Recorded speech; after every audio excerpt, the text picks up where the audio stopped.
You're listening to the Slow Ride Podcast.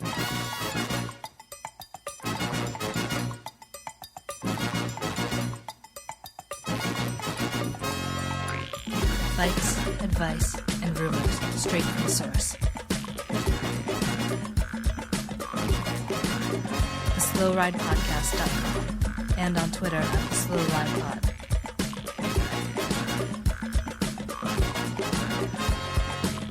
Enjoy the ride.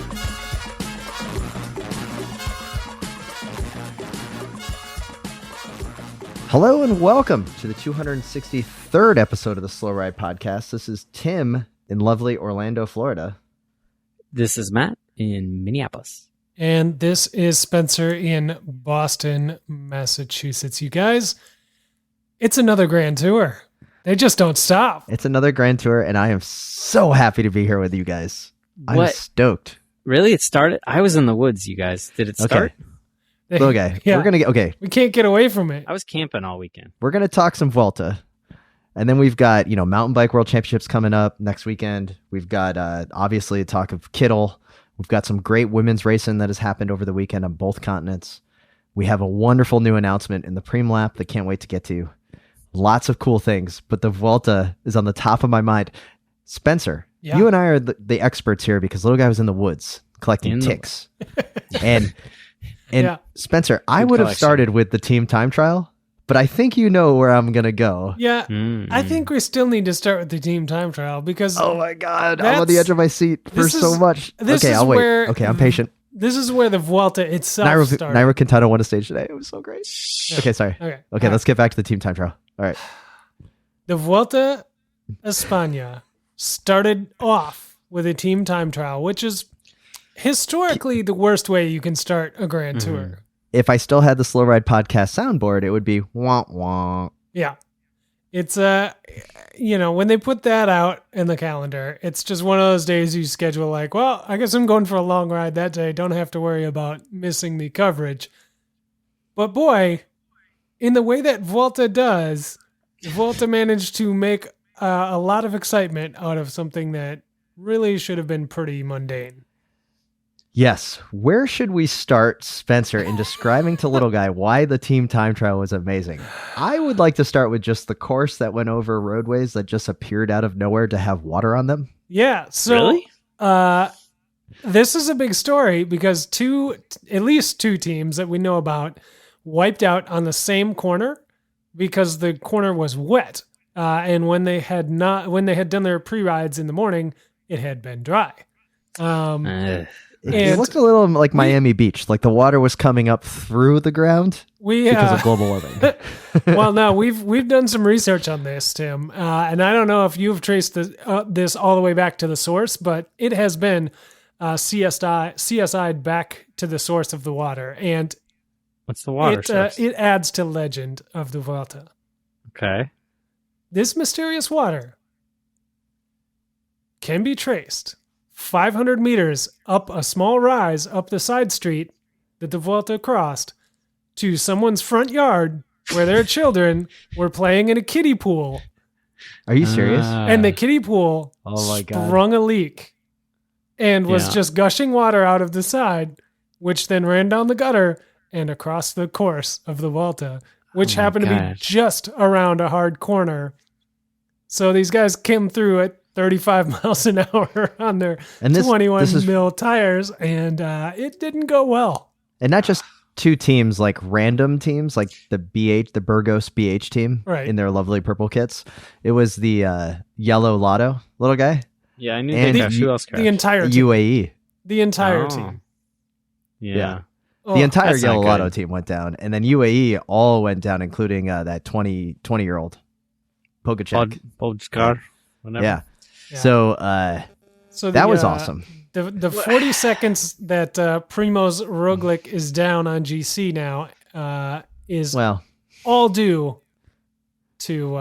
we're not talking about stage one yet, but yes. Yeah. So Roglic went down 40 seconds after this little guy, and then that's not even the best part. The best part was that the best part was the Escatel team doing their recon of the stage, not even their following the team. The green guys? the green guys, and the car totally missed the turn and just went straight into the barriers. Like both airbags went off into the side of a building. Whoa, are they if okay? If the building was wearing high vis, it would have been okay. Yeah, I should have had a helmet on. But it was like coming down at like a blind left-hand turn, and the driver must have been looking at something, or he wasn't getting the rally race notes correctly from his co-pilot. Yeah, and he just went straight when the road went left. Yeah, it was rugged. I guess they should have canceled the camping trip and stayed home and watched the team time trial. So little guy, that was awesome, but not done yet. Wait, are they okay? We keep saying how awesome it is. Well, but they got out of the car. Crashed. Okay, all right. That's fine. all I wanted to know. Okay. And no one retired. No fans on the side of the road yet. So I was more worried about the fans. So little guy, let's get to the next part. Then Quick Step. Oh no! No, wait. There was a casualty to this car crash. Actually, all the Orbeas on the roof of the car. I forgot about that. Oh gosh! Ejected into the building. So their team lost a couple of bikes and an entire team car that day. Now do you think that team has to buy their Orbeas, Spencer? They might be small enough that they have to buy. I think they might be at least getting them. Yeah, they might be shelling over for them. A Spanish team that made it into the Vuelta, I think, is going to get free Orbeas. I think if there's one thing in the world, one truism that's in the world, that's it. Okay, get them at landed cost. So, the guy gets out of the car. His airbag's gone, and he's still trying to. He grabs his accessory bag. So he had his computer with him. It was kind of weird. Okay. So there's that crash, little guy. Yeah. There's stuff in that bag. Quick Step is throwing down. Fabian Jakobsen, they're just up there crushing it, right? You're like, oh man, Quick Step might win the stage. Could do it. What else is new? Just crushing it today. Gilbert tweets about it. A superb effort by the team today. But in the end, we just missed out on the wind and the red jersey because the Jumbo Visma car was still standing in our way. Such a shame. Yeah. The yellow Lotto car decided to go in the middle of their group when they came around the corner. It was awesome. Why was their car the yellow Lotto car was parked trying to service one of their riders. And okay. These guys came around the corner of Mach 5 and all of a sudden had to avert around it and messed up their whole rotation. They almost all died. Wow. And this is just a local Minnesota race, right? We're talking about. Yeah, we're going to talk about the Volta later, right? Basically, it had the. Although we could never fill out a whole team time trial for any one team. No. But it had that feeling. That had that logistical feeling. So they got slowed down by more than 2 seconds because of this. Yeah, Quick Step ends up finishing second on the podium at the end of the day, down 2 seconds to Astana. So Astana, and then Astana is like, oh, let's put Angel Lopez across the finish line first so that he has to wear the red jersey into stage 2. Ironically, I just thought of, Tim, sorry to interrupt, but Gilbert had that angry tweet about it. Yeah. He was the first one across the line for Quick Step. He would have been in the red jersey. He would have been in the red jersey. So little guy. Then stage 2 comes. I know the result, but yes, I know how happy you are. Yes. Classic. Tell me about it. I already spoiled it, but classic, just breakaway goes for a while, and then all of a sudden this group of 20 or so riders kind of, after they catch them with a counterattack, and it's the who's who. Mostly Primoz Roglic is the one that drives this break to get away. Remember, he went down 40 seconds to Lopez. Mm-hmm. He gets 37 seconds back on stage 2. It was awesome. And so he's up there with Nicholas Roche, Roglic, Uran, Fabio Aru, and then Nieve. And Nieve totally overcooks a corner, swings out, almost goes down, somehow keeps it up. Pretty intense. Check out the Slow Ride Pod for the official GIF of this sweet handling skills. Very good. Okay, official. And Nairo attacks with 2.5K.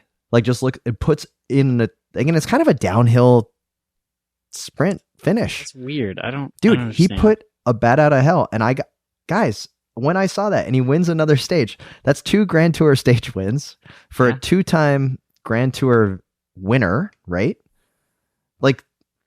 First ballot Slow Ride Podcast Hall of Famer, especially after seeing today's stage win. It was amazing. So Tim, I want to know this. I saw a picture of Nairo coming across the line, and I think he was smiling. What's up with that? What happened? This is what I have in my notes. I don't think here. I've ever seen him smile before. This is what I have in my notes. Maybe it wasn't Nairo's fault all along. Those were in my notes because I'm starting to think that maybe Landa was the problem at the tour, thinking that it was going to be his team, and he has horrible choice of teams. Yeah, we know Valverde that. seems pretty content. Valverde was the consummate teammate because Valverde was the one that launched the initial attacks that Roglic countered and Nairo went with. And then Valverde kind of just sat on. So Valverde's not chasing after his teammate. And we saw him attack Landa. Mm-hmm. So I think I think they're actually leaving on pretty good terms. And they're just maybe like, you know what? You're never going to win the tour, which is what we want. Maybe we got to look for someone younger like a Moss or something. But you know what, Nairo? You're a first ballot Hall of Famer. We appreciate everything you've done. Why don't you go to this nice French team? We'll see you in the tour. We'll hand you some water bottles. Oh, that's nice. That's nice. You built a whole story up around this. Oh, little guy. He looked good. And you know what the best part was? No, he didn't really celebrate good when he came across the line. He waited for like a good 5 pedal strokes after the line because he was going for as much time as he could because it's between him and Roglic for the win. Yeah. Guaranteed for the Vuelta right now. Yeah, I mean, yeah. There's still a lot of guys. It's only the second stage, Timmy. It's not good. Little guy. Come on. Let's not put the Nairo ahead of the cart. You go back to your woods. I'll tell you what happened, but I'll tell you who else looked good today. Fabio Aru looked decent. Rigoberto Urán looked decent. Yeah. Pogacar looked pretty good after the crash. Roglic looked very impressive coming back from that crash. They said on the commentary, Robbie McEwen and Matthew Keenan were saying that he was struggling to walk in the hotel. Mm-hmm. That, like maybe it was an act. I don't know. But, oh, man, this is the only thing that would make this Vuelta better if it was 1 week shorter. You had to throw that in already. I'm glad it's as long as it is, so this way I can still go camping, miss a little bit, and still have basically 3 weeks to watch more Vuelta. So, well, your timing can be blamed because looking at it on paper, first road stage in a team time trial seemed like a safe bet, but seemed like a safe bet, but no, obviously a lot of fireworks. Crazy. Speaking of bets, I think we need to do a little check-in, guys, over at Roller Derby. Uh-oh. We have talked about Roller Derby since the start of the podcast 5 years ago, and it's back. It went on sabbatical, and it's back. And little guy, you're back. We're all back. So let's talk a little bit about everything the Vuelta and our what's cool on here. There's a couple of props. Definitely the favorite of the prop, according to the wisdom of the crowds, with lots of points on it, is Primo Roglic for the win at 5-2. See it.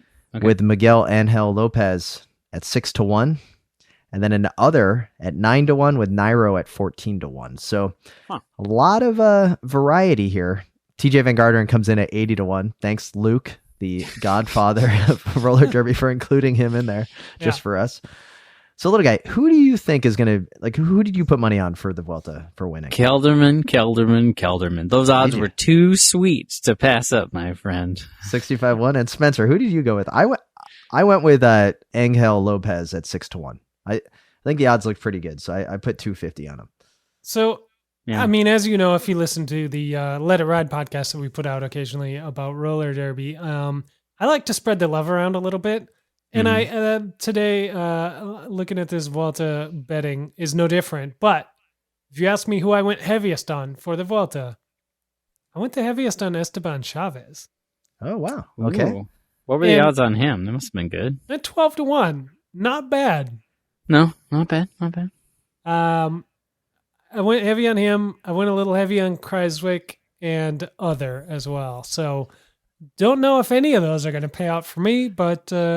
Now, there are a couple of other great props in here, Spencer, that I'd be interested in just kind of some of the yes or no's that you've got. We don't need to get into what the finishing odds are. And as little guy, I would like for you to chime in as well. So let me, will second place finish within a minute of the leader at the Vuelta? Yes or no? I say no. Yes. I also am with no. I just think that it's we've been a little selfish, we've been a little lucky in how awesome the Grand Tours have been lately. I think we're going to go to like a 3-minute victory. There's a really long time trial in this one. Little guy, you started off. Will a fan cause a rider to put a foot down or crash at the Vuelta of España? Oh, definitely. Yeah, 100%. Spencer, what about you? Yeah, as much as I want to say no, we've got it all out of our system. I kind of think the crowds on some of these mountains are pretty Yeah. buck wild. So They're crazy. I think absolutely 100% it's going to happen. I think the problem is going to be that there won't be a camera for it because this thing can happen at any moment at the Yeah. Vuelta. It's like a Minnesota race, like you said earlier, with these cars out there. Okay. 2 more to discuss. Will Mark Cavendish win a stage at the Vuelta? No. No. Yeah, I don't. can't see it happening. I don't I think don't he's see it going happening. to. Although But- if I remember right, I think I played the odds and just put yes on this one. But I don't think Yeah. it's going to happen. Now, friend of the podcast, member of the Wide Angle Podium, Mitch Docker, has a Mitch Docker specific prop on here, and he responded to us on Twitter. This is great.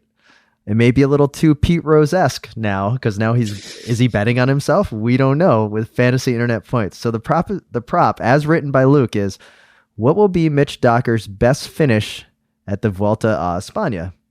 2-1 odds, 20th or better. 3-1 odds, 61st or worse. Somewhere between 41st and 60, or 21 and 40th. And the reason this is important is that little guy, I went back on all Mitch Docker's Grand Tour like results. Yeah. Okay. He's only finished above 50th place, I think, like once. In Like it's not. Yeah. He's doing the consummate team leader thing here. He's out there doing the work. That's Now his Mitch role. Docker did tweet and say, "Boys, I can peg off a few top 20s for you." On the tweet, I will say, if you look at the way the odds were played out. And like, because the best part about roller derby is you can see how over time The the history, odds yeah. change. The longest odds were 10-1 that Mitch would be nowhere. Like this was the longest odds, 1st to 20th place. He left that tweet and like Elon Musk announcing a buyout of Tesla at 420 on the stock price. That price just shot way up. Mitch totally messed up the betting markets by claiming this. Yeah. And now it's 2-1 favorite that he's going to get it. It's brilliant. Oh, yeah, it's total insider trading.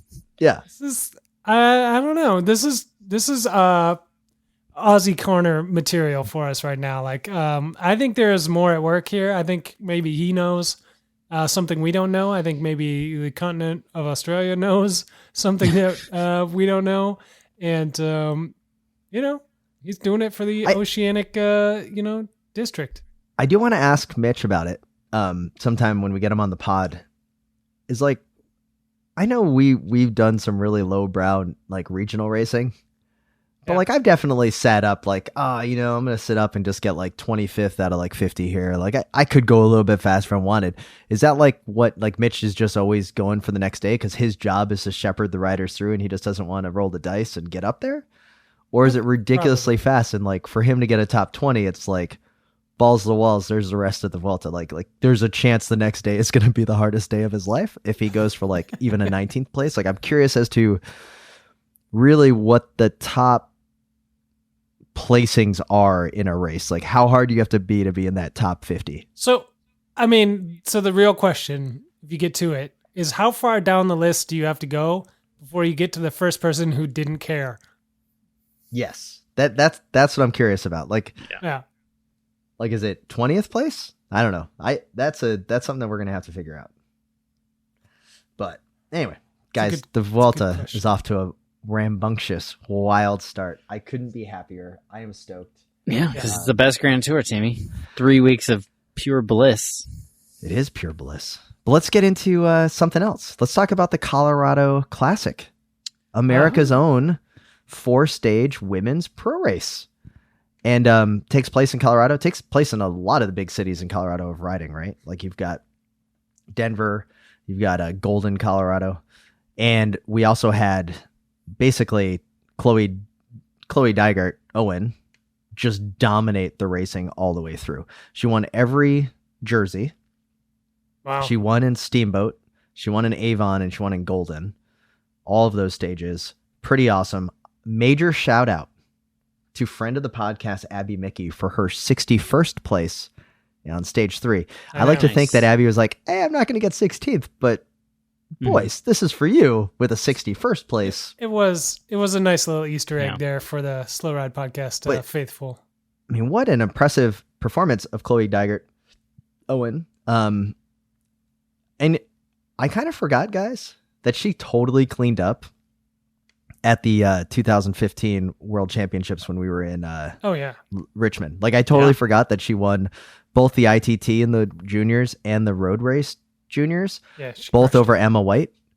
And then that same year she won the TT and road race at the national championships as well. So it's not like she's not a good pedigree and a good racer. No, this isn't out of nowhere.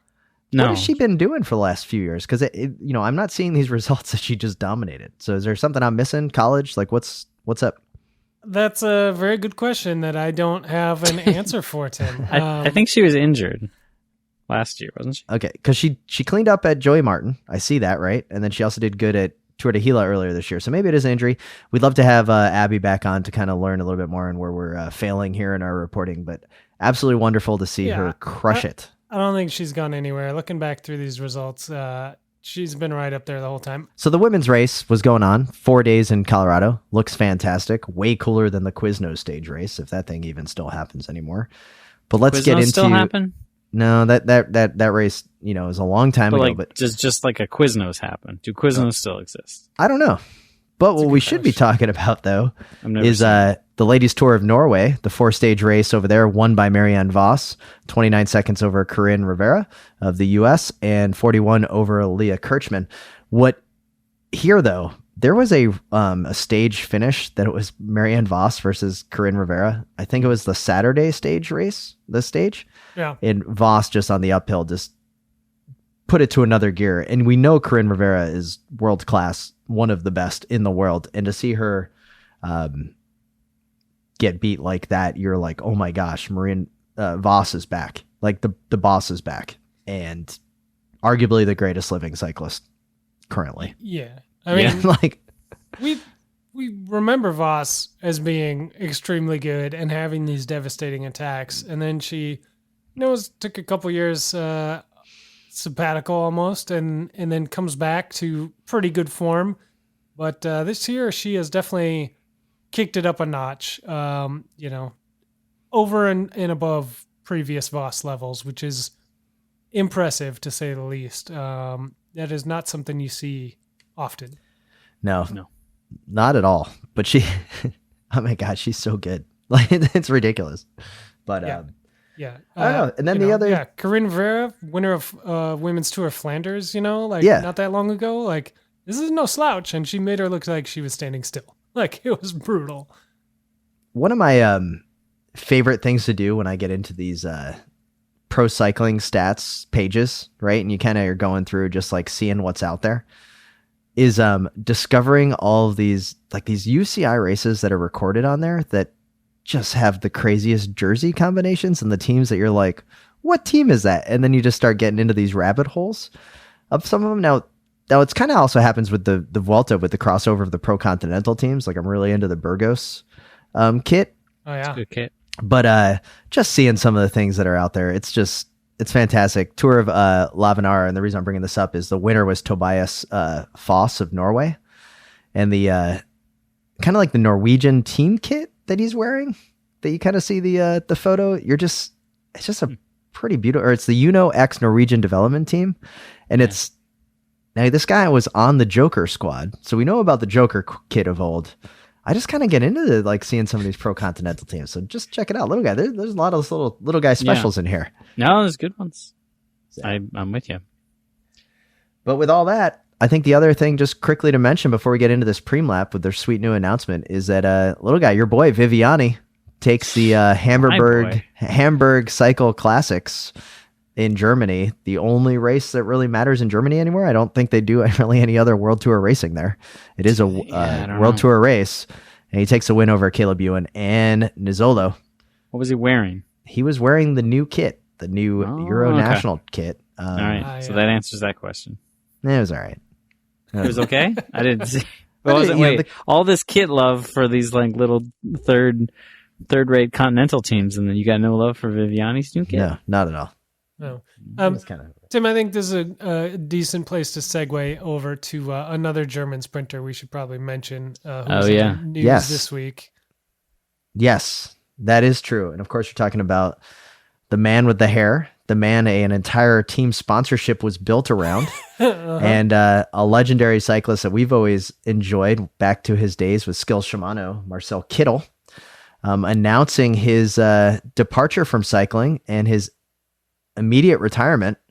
Definitely a little bit of a blow. Little guy, how do you feel about Kittel not being around anymore? Hey, I get it. He's got a kid coming. He doesn't want to go out and do those big rides and suffer. I understand. I don't know. Yeah, I'm glad he could walk away when it's time, as opposed to just kind of trudging around and being miserable. That takes a lot of guts to step away from. He could obviously still ride for many more years and make a bunch of money, but it takes a lot of guts to be like, I'm going to step away and just go be a dad and go back to school or something is what he said. So I think it's pretty awesome. I mean, I'm happy that people get to leave on their own terms, and if he's not having fun, it's not worth it. We get to see like now how the Americans reacted to Andrew Luck, the NFL player, announcing that he was retiring 2 weeks before the season, and the Indianapolis Colts fans, who he's given literally his body to for the last 7 years, started booing him. It's nice to know that cycling fans are a little bit more reserved and not going to boo Kittel on his departure. I mean, it was just kind of sad to see him. No. I didn't say that. If I see him on the street, I'm going to boo him. I'm going to really let him have it. I had so many points on you for the roller derby. You couldn't do one more year, loser. Come on. Little guy, is this because, like you just alluded to, that it was really smart and powerful of him to be able to step away, to know when to step away from the sport and when his racing was, not bringing him joy any longer, and that that is something that maybe we, the three of us as amateur cyclists, just cannot comprehend. Yeah, and we keep paying $50 for shoddy road races and whatnot going forward. Oh, totally. I mean, every time I see him or think about him now, I'll remember all the times I signed up for Duran for no reason other than to just burn money and waste a day. Great idea. Let's do a road race in early April, and it'll feel great. It'll feel great. So, it'll just make my life better in so many ways. Little guy, on a scale of 1 to 10, and Spencer on a scale of 1 to 10, how big of Marcel Kittel fans are you? With 10 being stalker level, and 1 being, I don't really care. I was a 2. Because I don't care about sprinters, and I'm say that I'm a 4 now because I respect him as a human being. Okay, Spencer. Very good. I always very much enjoyed Marcel Kittel back from the Skill Shimano days all the way up through the end here. I'm not at stalker level, that's for sure, but I'm going to put him at a solid 8. Okay, well, take your hands off your computer, put your computer and your hands up so I can see them. Let's play a little game of how big of a fan Spencer really is. Spencer, how many stages of the Tour de France did Marcel Kittel win? Oh, man. I don't see your hands. You're totally out. 8. He won 14. Dang. Little guy. Oh, really? How many times did Marcel Kittel win Schelderpreis? Oh, man. 7? Every 4. He won it 5 times. And he won 4 stages of the Giro. He never won a stage of the Vuelta. Now, little guy, here it is. And Spencer. So going kind of off that Cipollini thing, right? Like, so he got 3rd place at stage 5 of the 2019 UAE Tour. Now, granted, he'd always, he's done quite well at the Dubai tours and the UAE tours over the years. This is the last recorded result on. This is the last recorded result that matters. Okay. Yeah. Right. Who are the 2 riders that beat him? He got 3rd. Who do you think he's now going to go down as like, man, that was the last race I could have won? And he lost to him in a sprint. Who were they? Gaviri. It's going to be Gaviria and maybe Viviani. Yep, Viviani and Gaviria. And he did beat Sam Good work, Bennett. Spencer. So that was Good team nice. play there. Good work, guys, there. And the last win of Marcel Kittel's career was the 2019 Trofeo Palma, a 1.1 race where he beat up on little-known Wanty Gobert team rider Timothy DuPont.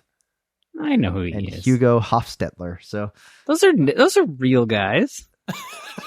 happy trails, Marcel Kittel. Godspeed. Thanks for bringing us the enjoyment over the years. I was surprised, truthfully, that you said he won a race this year because he just seemed like his heart wasn't in it for a while. I thought you were gonna Well, sort to of be fair, slag him Greipel at the end and say that he won a race like his last race was 3 years ago or something. I'm glad. To be fair, Greipel did get 5th in this race, so Oh, ouch, just- man! You happy trails to Marcel Kittle. He's always a friend of the pod. Hope he comes on sometime and keeps it going. Now the question everyone wants to know: who has the best hair in the professional peloton? It's tough, because you want to default to saying Bobby Jungles does, but I don't know if that's the case anymore because Wout's bringing it. Vanderpool's bringing it. Vanderpool. Like, there's a whole new generation. What's DeGent's hair look like? I don't know. I don't know if I've ever seen DeGent without a helmet. It's not looking very good. I just or a hat or a baseball cap. Yeah, he needs to wear a hat. All right, and with that, I think we listen. Mitch Docker's got to be in the conversation. That's true. He's got great hair. All right, let's get into our awesome announcement on the Preem Lap, Spencer.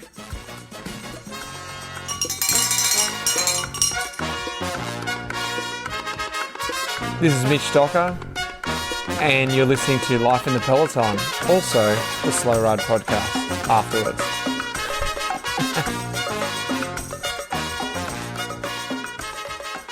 All right, we'd like to thank all of the members and listeners of the Wide Angle Podium Network. Head on over to wideanglepodium.com to find out more for the whole family of shows and websites that your support directly benefits, including Roller Derby, we talked about earlier, Mitch Docker's Life in the Peloton. We also have Bike Shop CX, getting you ready for cyclocross season, and Cyclocross Radio, including Cyclocross Television on YouTube with their new heat check power rankings going into cyclocross season.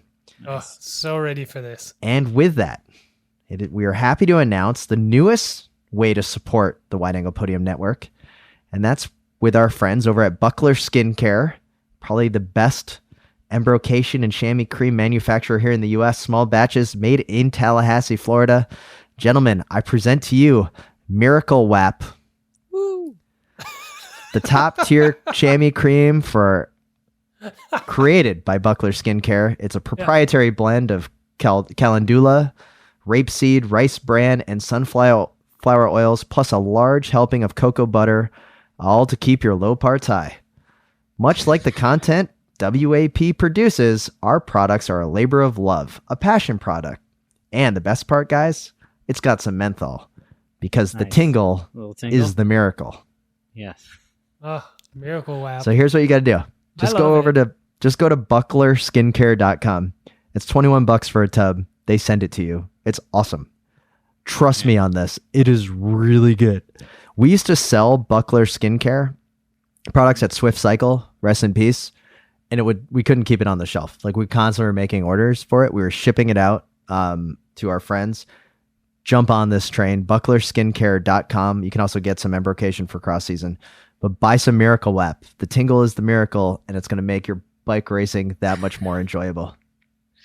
Sounds good. I'll have to get some for the future cold cross races coming my way. Yeah, it's going to be so good. I can't argue with that sales pitch, Tim. We are also brought to you this week by Health IQ. Our friends at Health IQ provide you with life insurance.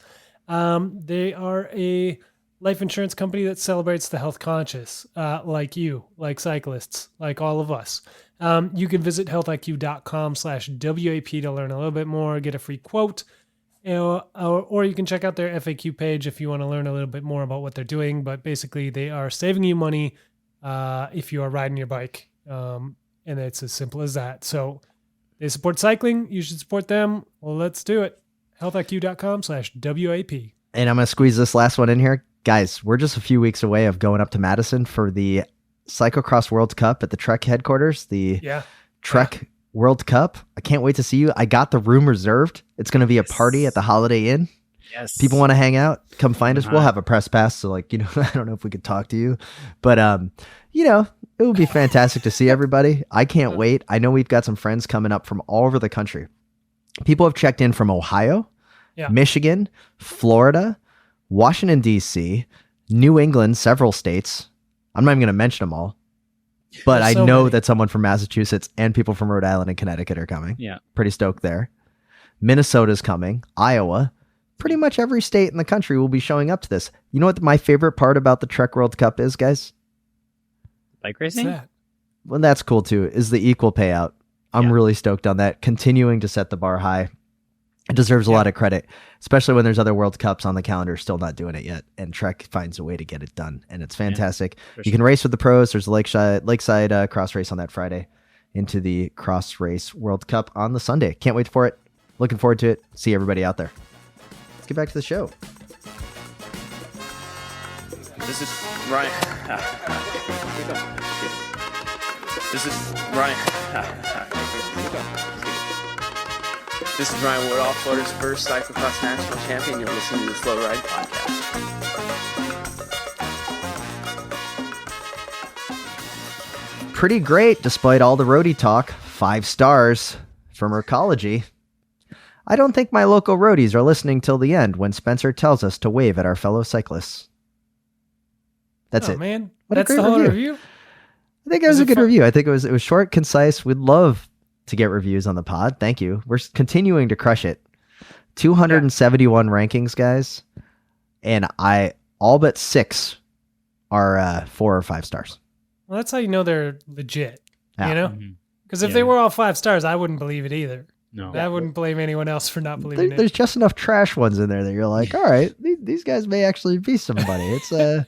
It's pretty great to see. I'm absolutely crushed by everybody that leaves reviews. It's fantastic. Thanks everyone for helping us out. We've got 3 more emails I'd like to go to. The first one comes to us from Grant McLean, all the way out of Vancouver, British Columbia.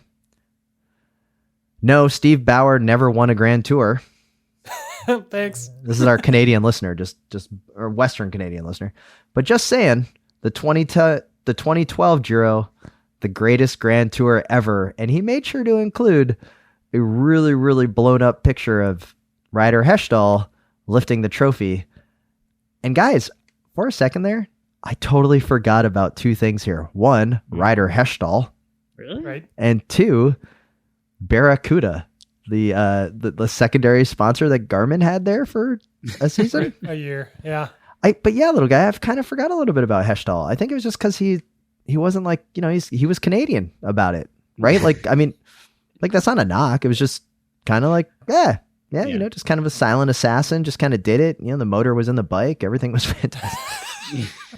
Yeah. No, I feel like he was definitely, if they asked him how excited he was, about his result, he'd be the kind of guy who would be like, well, yes, I feel good. I mean, somebody has to win. He'd probably apologize for it, right? Yeah, I'm sure he apologized. Yeah, it was great. I mean, sorry that no one else could win. Yeah.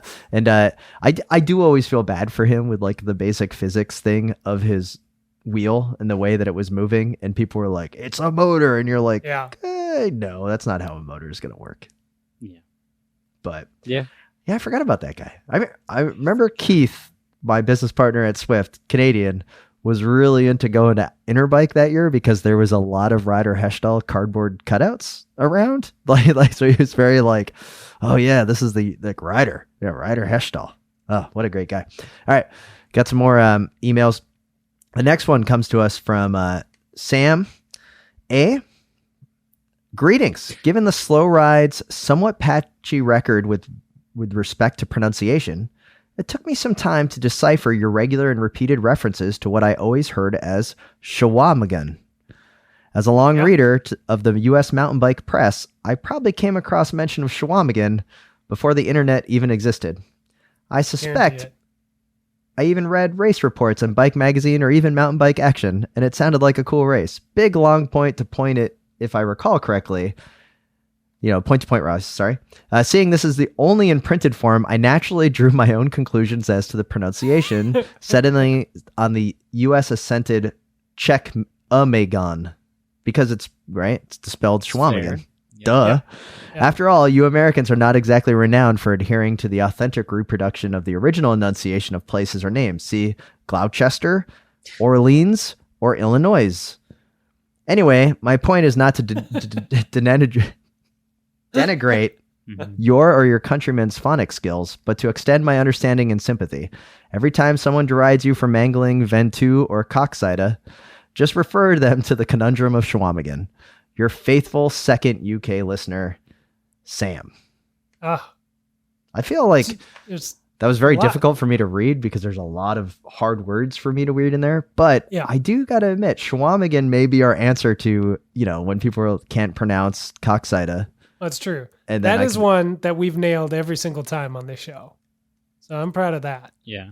And the other big takeaway from this is that we've doubled the size of our UK audience. I'm This is very amazing. impressed. Like we might be in the top 5 of podcasts now in the UK after having 2 listeners. This is fantastic. This comes to us from our friend Murray in Wellington, New Zealand. Having crossed the finish line 1 or more laps early with both hands held aloft in an apparent premature celebration of victory, please proceed as follows. 1. Keeping both hands aloft as continuously as possible. Slow and stop on the right while calling for a double wheel change by voice and radio if available. 2. Very good. That's very good. Oh. 2. Keep both hands aloft while stopped until team or neutral support car moto arrives. Loudly demand a double wheel change before aggressively chasing the by now disappearing leader on the course. Shamelessly motor pacing, sticky bottling, or hand slinging the service vehicle. Yes. If and when questioned by doubting media, confidently assert you were full aware there was a lap to go, planned to solo to victory, but sustained a double puncture at the bell, and thus signaled with left and right hand for front and rear wheel change. Yes. Obviously. Cheers, Yes. Murray. I think this is the winner, guys. That's very good. Yes. This does remind me a little bit racing crits. I had heard stories that people would race crits with their Presto valve unscrewed so that like if they ever needed to take the free lap, they could just stop their bike and then just quickly deflate their tire without having to unscrew the little valve. Yeah. This may be the time to do it, right? Like you check like, oh, I have a double puncture, and then you get off right away. And then it's actually brilliant because you stop right by the finish line where the announcer's like, 1 to go, 1 to go, 1 to go. And you're like, psst, and you let out all the air. Yeah, they can't hear it. Then you get towed back up to the front and you win. And you're like, yeah, I had a double flat. Is this like a South Florida thing you learned, or was this a GP thing or something? I don't know. I thought it was a Minnesota thing. I thought it was something that everyone does. Listeners, have you ever started a race with your Presto valve totally unsecured so that you could create your own flat tire? I think the true crit professionals out there, like with the new stuff every year, like team fully supported, whatever, from that level down to amateurs, if you consider yourself a crit pro, no matter how new your shoes are, you've scuffed them right before the race started. You've just like run them over the edge of the curb just a little bit on that concrete to just scuff it up a little, so that when the situation presents itself and a crash has prevented you from maintaining the peloton, let's say, then you can head over to that official at the free lap tent and say, "Look at my shoe. It's scuffed up. I fell down." I gotta admit, guys, the one thing I want to go, this is such a great idea from Murray, but I do want to call out that Murray lives in New Zealand, and I've always just kind of assumed everyone that lived in New Zealand was named Murray. Kind of like how most people in America or most people in the world just think everyone named in the US is like Steve or Peter. It's a very New Zealand name, and I appreciate Murray for emailing into us. So I also want to give a quick shout out to friend of the pod, Kevin Bouchard Hall, who this week was up in the Vermont Overland Classic. And he sent out a tweet earlier today that said, "Just did a race where I said, wait, are you the super strong guy from Florida that the Slow Ride Pod is always talking about?" And the answer was yes. So Kevin Bouchard Hall met friend of the pod, Ryan Woodall, who took P3 at the Overland Classic there in Vermont and did us justice. And 2 fast members of the Slow Ride community meeting together is pretty awesome to see. So I was really stoked to see that. That's Very pretty good. cool. Two strong Now- prongs of the Slow Ride Trident, you might say. Now, Spencer, we're here to give you a little bit of advice because you are going to the Mountain Bike World Championships in Mount St. Anne next week. Yes. And Little Guy and I are not going to shy away from giving you advice because we have some never-ending Slow Ride podcast campaigns. The first one that is ongoing right now is my personal quest, and you guys are also jumping on board, is to get invited into as many team cars as possible. So we have now been invited into 2 professional team cars. We've gotten the Trek Segafredo invite to the team car. I'm pretty excited about that. I don't know if they're going to give us like the team car and like the big world tour race, but like maybe they could find us a spot at, I don't know, like Hamburg Cycle Classics, like one of those races are like, well, we have to show up anyway, and none of our sponsors want to be in the car. Yeah. So, yeah, little guy, you can jump in the car for this lap. Like that'd be kind of cool. I'll take it. We did get much more exciting though. This one. Yeah. So out of nowhere, we got an invite, little guy, to the Saint Michel Auber 93 car. I'm really kind of stoked on this one, and this is one of the best kits in professional cycling. I believe they're just a continental team. I don't think they're a pro Conti team. But oh man, like that's our ride for Trobro Leon. I think we could probably do that. Now, they of course got back to us. They slid into the DMs because we've been really trying to reach out on my goal here to get invited into the Caja Rural car, right? Like the most beautiful kit in the Vuelta right now is that Caja Rural kit. The green looks great. Yep. And they have not responded. I'm starting to get a little nervous. I don't want to be in the car for a time trial either. I want to be in there for like a legit stage. Yeah. And they clearly have better driving skills than some of the other Pro Conti teams that are crashing into buildings. Yeah, yes, thank God. That is true. I think that we could do a lot to raise their profile.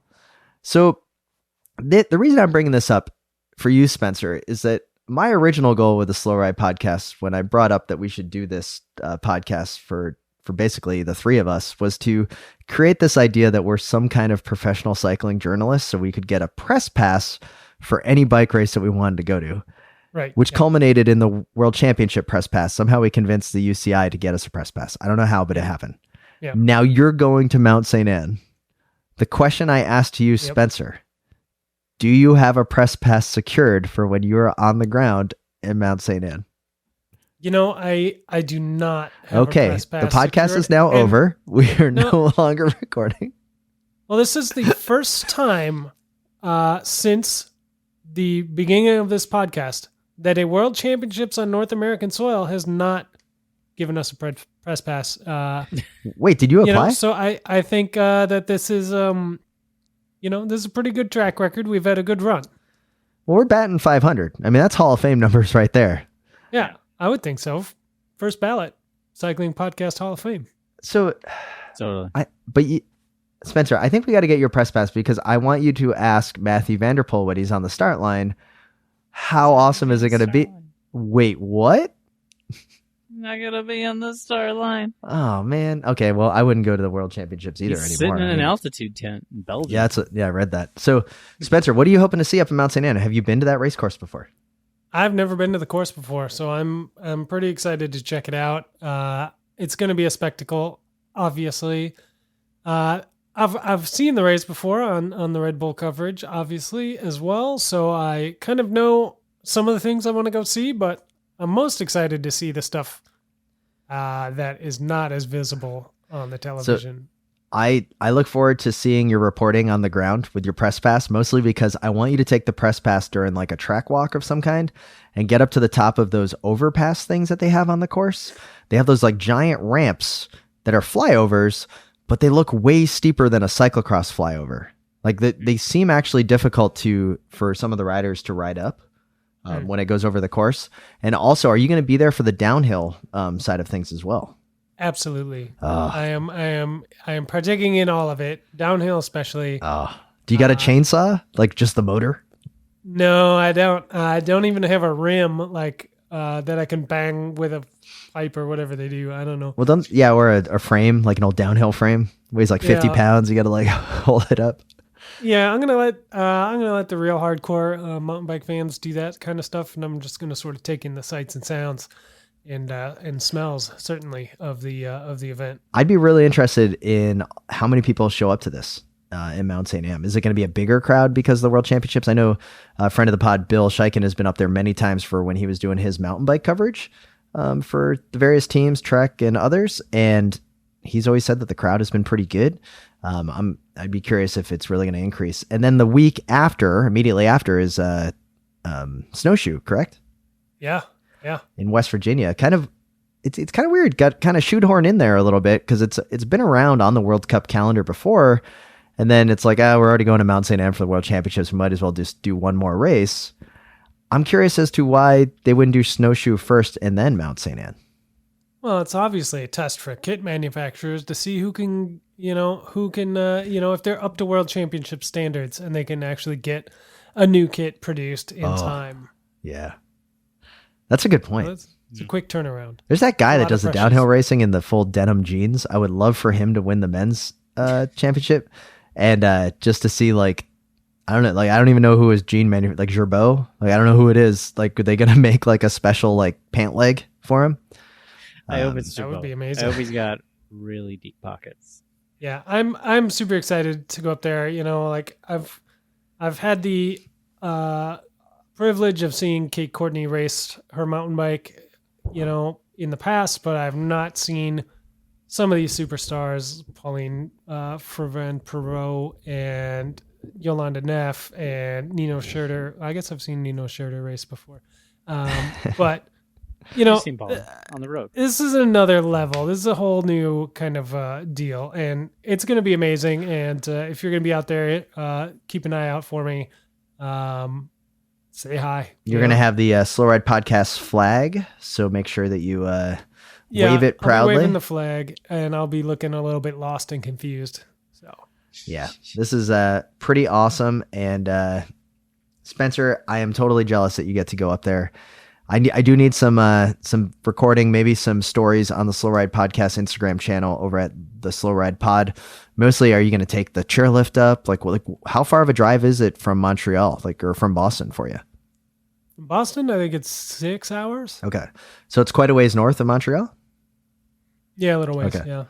Well, Spencer, totally jealous. It's outside of Quebec City. Who do you think is going to win the men's race? Nino? Well, without Vanderpool, it's pretty open. Avicini Nino's- might have a chance, eh? Yeah, he's been riding really well. Nino's hard to bet against, though. I would have to say. And then you've also got on the women's side, it's probably going to be super competitive as well with both PFP, Yolanda Neff, Kate Courtney defending the stripes. Be pretty awesome to see. Yeah, wide open field there has been. Kate Courtney was dominating early, but like it's been kind of all over the place lately. A lot of people doing really well. My money, PFP. I think she's got it this year. And then you do? Okay. And then on the downhill She's gonna side, feel like a home race because they're all yelling French things at her during the race. So. And on the downhill side, you've got Louis Bruni. I'm assuming is probably going to take the title for the men's, and then Barnes for the women's race. Do you think? Obviously a little. I've been watching the videos of Rachel Atherton's recovery from her Achilles surgery, and then Tawny's not going to be there either. So it's still going to be a pretty close race, I think, between on the women's side. Yeah, the women's race wide open. That one's going to be exciting. No way to pick a winner on that. Men's race, I don't know. Maybe Lucas Shaw pulls something special on the North American soil. That'd be pretty cool. Well, Spencer, totally jealous. Make sure you do your best to get that press pass as we go. And I think at this point, guys, we do need to get into a little bit of a sad moment for us and our cycling fandom and also career. Many years ago when we first met, I think the time that we first really started to bond was when we would pile into my Saturn wagon, maybe it was Spencer's. Maybe it was Spencer's Kia, and we would have the trunk rack that fell off on the side of Interstate 94.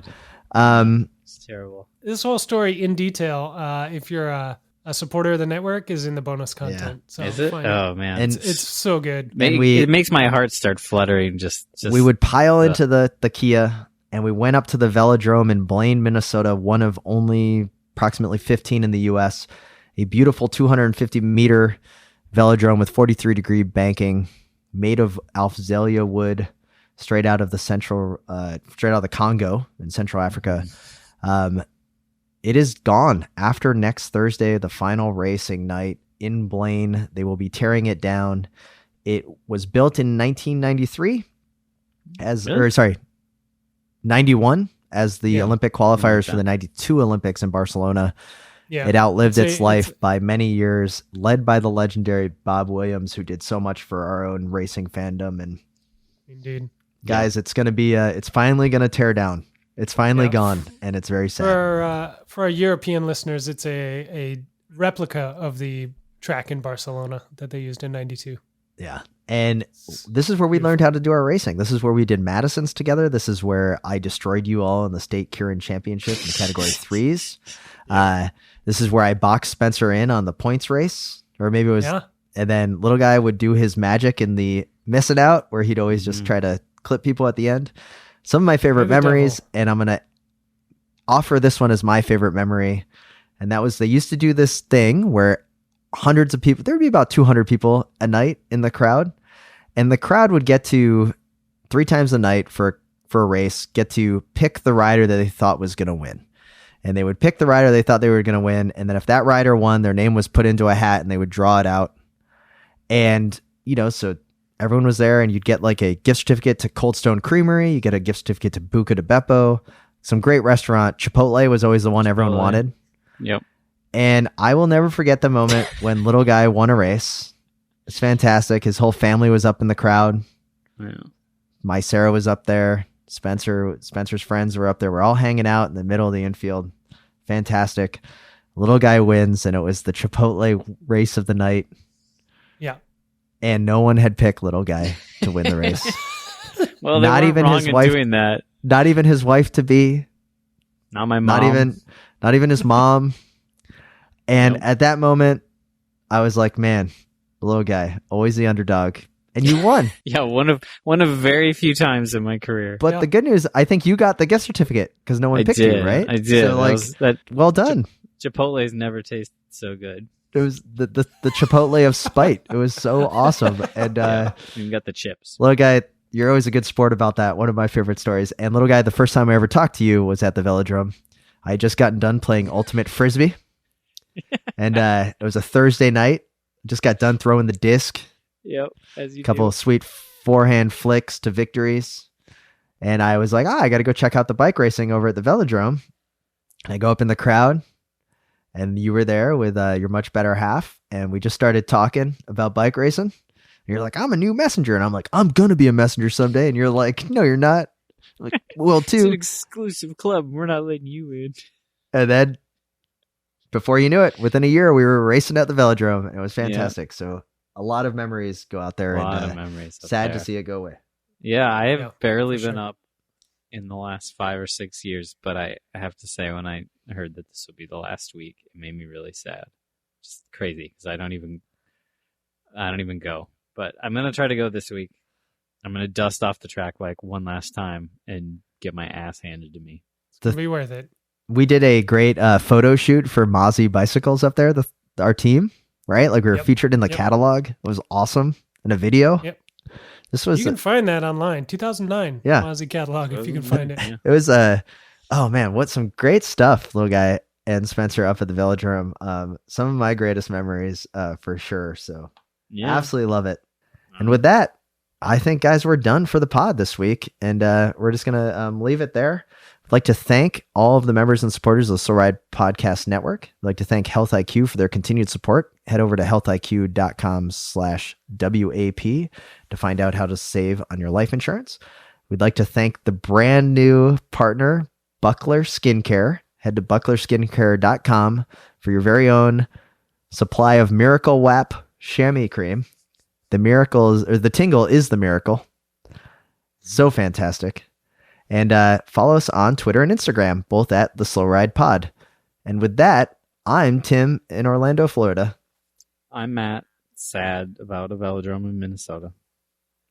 And this is Spencer in Boston, Massachusetts, reminding you to always wave at all your fellow cyclists that you see out on the road. The Slow Ride Podcast. Bikes, advice, and rumors straight from the source. TheSlowRidePodcast.com and on Twitter at TheSlowRidePod.